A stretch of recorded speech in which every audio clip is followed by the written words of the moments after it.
श्री गुरु चरण सरोज रज, निज मन मुकुर सुधार। बन रहो रघुवर विमल जसु, जो दायुक फल चारि। बुद्धिहीन तनु जानिके, सुमिरो पवन कुमार। बल बुद्धि विद्या देहु मोहि, हरहु कलेस विकार। आपके मन में भी ये विचार आया होगा कि हनुमान चालीसा की रचना किसने की, क्यों की और कैसे की। आइए जानते हैं इस वीडियो में। हनुमान चालीसा की रचना गोस्वामी तुलसीदास जी ने की थी।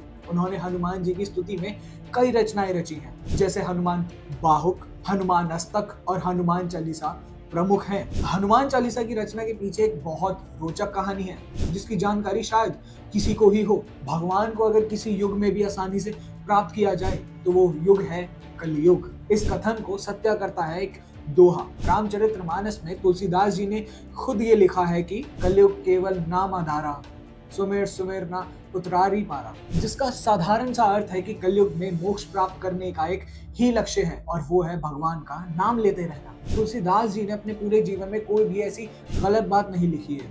उन्होंने आध्यात्मिक जगत को बहुत सुंदर रचनाएं दी हैं। अब ये बात उस समय की है जब भारत में मुगल सम्राट अकबर का राज हुआ करता था। सुबह का समय था, एक महिला पूजा करते हुए लौट रही थी, तो तुलसीदास जी के उन्होंने पैर छुए। तुलसीदास जी ने नियमों के अनुसार उन महिला को सौभाग्यशील रहने का आशीर्वाद दे दिया।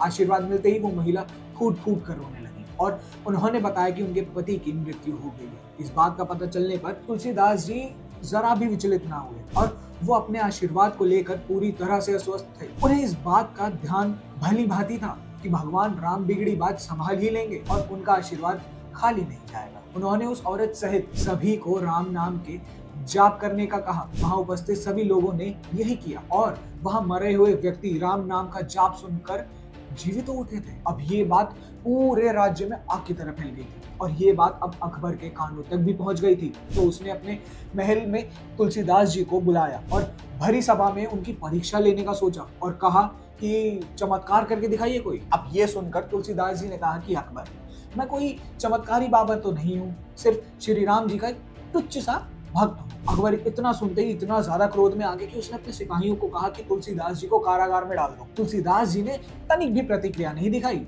और राम जी का नाम लेते हुए कारागार में चले गए। उन्होंने कारागार में भी अपनी आस्था बनाए रखी और वहां रहकर उन्होंने हनुमान चालीसा की रचना की। लगातार 40 दिन तक उन्होंने नियंत्रण पाठ किया था हनुमान चालीसा का और 40वें दिन एक ऐसा चमत्कार हुआ कि 1000 बंदर अकबर के राज्य पे हमला कर दिए। अब अचानक हुए इस हमले से सबके सब अचंभित हो गए थे। अकबर एक समझदार बादशाह था, उसको इस सारी चीज का कारण समझने में जरा भी देर नहीं लगी। अब वो इस भक्ति की महिमा समझ गया था। अब उसी क्षण उसने तुलसीदास जी से क्षमा मांगी और कारागार से मुक्त किया और आदर सत्कार के साथ उन्हें विदा भी किया। इतना ही नहीं, अकबर ने उस दिन के बाद तुलसीदास जी से जीवन भर मित्रता भी निभाई थी।